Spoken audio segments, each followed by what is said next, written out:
네, 지금부터는 사건 사고 소식 짚어보겠습니다. 인천 청라의 한 아파트 지하 주차장에서 발생한 전기차 화재로 막대한 피해가 발생했었죠.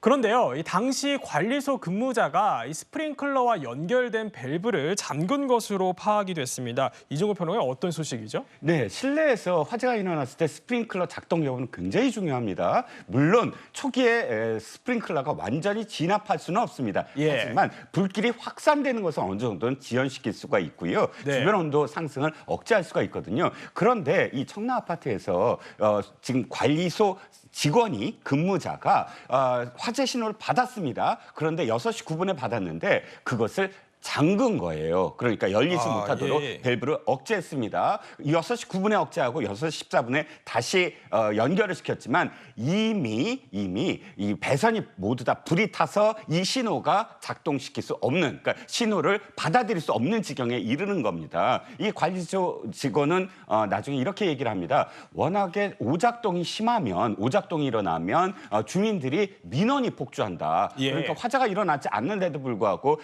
화재 났다는 것처럼 신호가 화재 경보가 울리고 스프링클러가 막 작동을 하면 아니 왜 또 그렇게 관리를 못하냐 이런 민원들을 폭주하기 때문에 일단 잠그고 현장 확인을 한 다음에 다시 틀려고 했다라고 그렇군요. 이야기를 예. 했지만 그러나 이것은 사실상 초기에 굉장히 큰 어떤 실수로 여겨지고 있습니다. 네, 이렇게 관리사무소 근무자가 스프링클러와 연결된 밸브를 잠갔다는 것을 주민들이 알게 된 이후에요.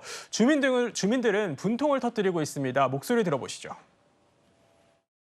하나죠. 장치의 문제인지 아파트 그 관리사무소 문제인지 잘 모르겠는데 소방시설이 고장이 났다거나 아니면은 이제 수리를 위해서 그런 걸 정지를 할 수는 있지만 그게 아닌 이상은 정지를 하면 안 돼요. 원칙적으로.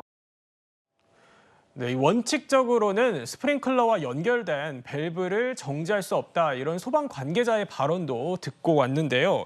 조기현 부회장님, 변호사시니까 향후에 이 상황에 따라서 위반 사항이 발견된다면 이건 어떤 법에 따라서 어떻게 처벌이 될 수 있는 건가요? 예, 소방시설 설치 및 관리에 관한 법률 12조에 보면요. 네. 지금 아파트와 같은 건물 같은 경우에 소방시설 화재 안전 기준에 따라 설치하게 돼 있고 예. 그 조 2항에 보면 이 소방시설 기능과 상능에 지장을 줄 수 있는 폐쇄, 잠금, 차단을 해서는 안 된다고 규정하고 있습니다. 그리고 그러한 행위를 한 경우에는 처벌할 수 있도록 돼 있고요. 5년 이하의 징역 5천만 원 이하의 벌금에 처해질 수 있거든요.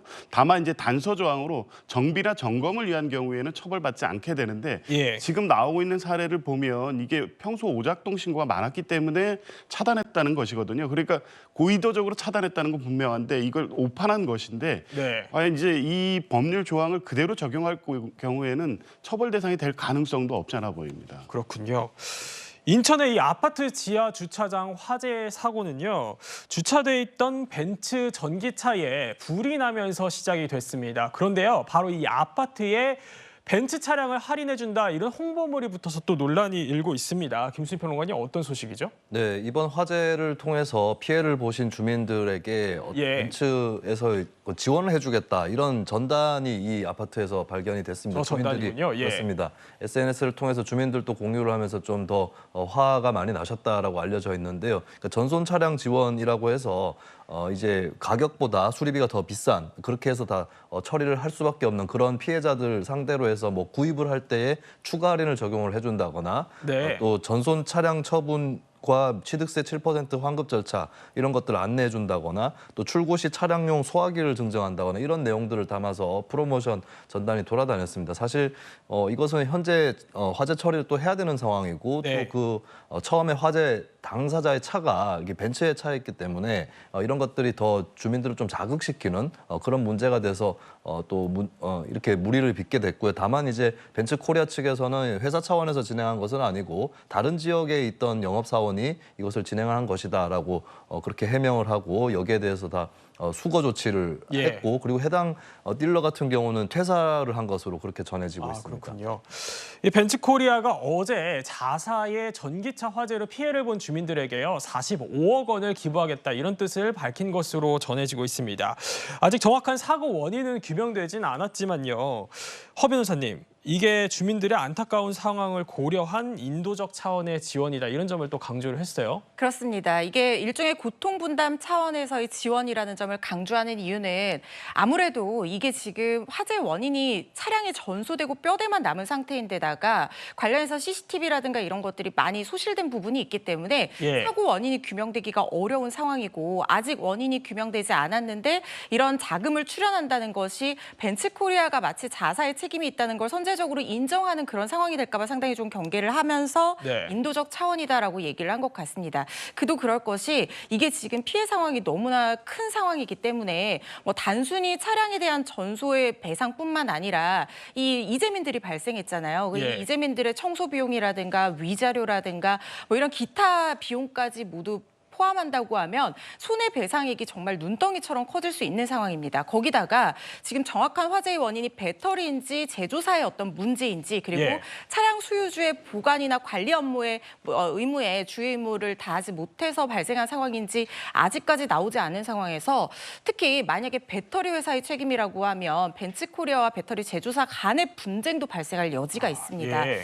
그렇기 때문에 이런 부분을 아마 경계를 한 것이라는 생각이 들고요. 그럼에도 불구하고 지금 이렇게 회사 이름까지 언론에 다 알려지고 그리고 예. 피해가 너무 큰데다가 특히 얼마 전에 있었던 이 개인적인 영업 직원의 문제들, 전단지 문제들 이런 것들까지 결합이 되면서 이게 뭐 벤츠코리아 측에서는 비용의 문제를 넘어선 이미지 훼손을 또 생각을 하지 않을 수가 없는 부분이거든요. 예. 그래서 이렇게 45억 원을 출연을 하면서 인도적 차원의 지원이다 이렇게 얘기를 하고 있는 상황이라는 생각이 듭니다.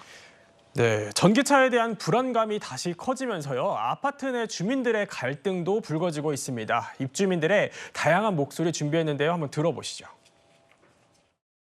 게 뭐 있나요? 지하주차장에 주차 못하게만 할 줄 알아야지. 불편한 거 당연히 있죠. 같은 아파트에서 관리를 똑같이 하는데 지하주차장을 이용을 못한다는 게 비 오는 날이라든가 이렇게 뜨거운 날들 다 지하주차장에 되는데. 주차장에 차 댈 거면 뭐 각서를 써라 뭐 그런 얘기도 있었다고 하더라고요. 네, 여기 아파트 좀 이상해요.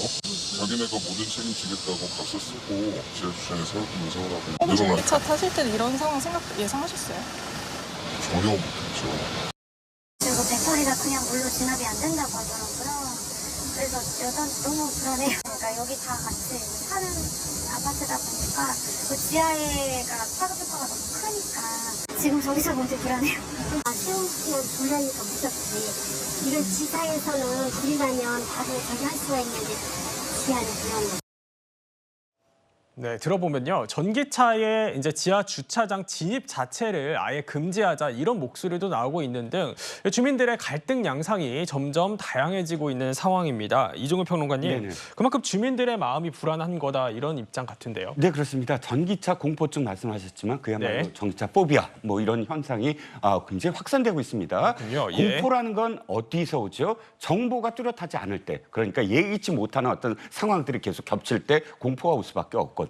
예. 그런데 지금 알고 봤더니 전기차와 관련된 정보가 굉장히 안 좋은 것만 많이 나오고 있는 거예요. 예를 들자면 뭐 이 전기차니까 전기와 관련된 부분이니까 이 전기차와 관련돼서는 굉장히 방수라든지 이런 것들을 철저히 하는데 그러다 보니까 지금 예를 들어서 화재가 일어났을 때 아무리 뭐 소방 대원들이 물로 그것을 진압하려고 해도 안 되더라. 뭐 이런 정보들이라든지 또는 주행 중이 아니라 지금 보시면 알겠지만 주차 중에도 저렇게 화재가 일어날 수 있다라든지 예. 이런 정보들과 함께 지금 관련 전문가들이 방송에 나와서 하는 어떤 정보들 그러니까 안전하다라는 이야기보다는 굉장히 불안하다. 이렇게 하자 저렇게 하자. 완충도 하지 말아야 되고 또는 방전도 위험하다. 이런 식의 어떤 정보들이 나오다 보니까 원천적으로 아예 차단해버리자. 지하주차장에 저렇게 있으면 전소될 때까지 제대로 이 진압도 못하고 그러면 다른 차량들도 모두 다 피해를 가지 않느냐. 주민들의 어떤 이야기도 사실은 지금 일견 또 네. 이해 가는 부분이 분명히 있고요. 지금은 어찌됐든 관련 기관이라든지 또는 자동차 회사에서 전기차와 관련된 그런 정보들을 안전과 관련된 정보들을 보다 더 주민들이 안심할 수 있도록 많은 어떤 정보들을 내놓고 또 여기에 대한 어떤 대책들을 세워나가야지만 이런 포비아가 어느 정도 잠재워지지 않을까 싶습니다. 네, 이렇게 전기차에 대한 우려가 커지자 정부는요, 배터리 과충전을 제한하는 방안을 검토를 하고 있고, 또 서울시는 배터리 잔량이 90%를 넘으면 아파트 지하 주차장 출입을 제한하기로 했습니다. 김수희 평론가님, 이게 보면 충전율이 높은 경우에 대형 화재 가능성이 더 커진다, 이런 점을 고려한 조치인 건가요? 네, 배터리라는 것이 과충전이 되는 경우에 화재로 발생을 하게 되고 또 화재 발생 그 확률을 높여주고 이런 것들은 이미 익히 알려져 있는 것이죠. 여러 이제 배터리에 관련된 화재 사고들 이런 것에서도 여러 차례 드러난 적이 있습니다. 그렇기 때문에 과충전 이 부분에 대해서 정부나 서울시에서 또 타겟팅을 하고 있는데 근데 한편으로는 또 여기에 대한 반박도 나오고 있는 게 일단 첫 번째는 이 지하 주차장에 과충전한 차량을 못 들어가게 한다라고 했을 때는 이거를 일일이 체크를 해야 되는데 그게 과연 가능한가? 자동으로 어떤 그 충전 상태를 알 수 있는 그런 장치는 없는 거거든요. 그다음 두 번째는 사실은 전기차에 들어가 있는 배터리가 이미 과충전을 방지하는 소위 안전마진이라는 게 있습니다. 예를 들면은 100% 충전이라고 표기가 된다고 할지라도 실제로는 한 95%, 심지어는 90% 미만인 차량들도 있는 거거든요. 그러니까 어차피 과충전을 방지하는 장치가 배터리 안에 들어가 있는데 거기다가 또 마진율을 부여하는 것이 맞느냐 이런 반박들도 네티즌들 사이에서 나오고 있습니다. 그래서 과충전 문제에 대해서는 좀 여러 가지 각도의 토론이 필요하지 않을까 이렇게 보이고 다만 이 사고에 있어서 이제 과충전 문제 말고도 여러 가지 잡히는 추정되는 혹은 어느 정도 드러나는 문제들, 스프링쿨러 문제라든지 이런 것들이 있지 않습니까? 다른 방면에서 좀 더 실질적인 대책을 알아보는 것이 먼저이지 않을까 이렇게 보이고 또 배터리 품질이 문제가 된다면 최근에 정부에서도 추진을 하고 있듯이 배터리 제조사에 대한 정보 이런 것들을 공개하도록 하는 이런 조치가 더 우선이지 않을까 그렇게 보여집니다. 그렇군요.